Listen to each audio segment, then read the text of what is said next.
What happens if you stop your sneeze? Here's the risk. Imagine showing up at the hospital and finding out that you have a hole in your throat. Doctors issued a warning after a man tore a 2mm hole in his windpipe while trying to stop a sneeze. Yes, a sneeze. Writhing in pain, the patient was taken to the hospital after he pinched his nose and closed his mouth to stifle the sneeze whilst driving. When doctors examined him, they heard a cracking sound.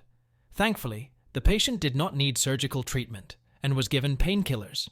Doctors revealed that if both mouth and nose are closed during a sneeze, the pressure in the upper airways can increase by 20 times, leading to ruptured eardrums, aneurysms, and even broken ribs.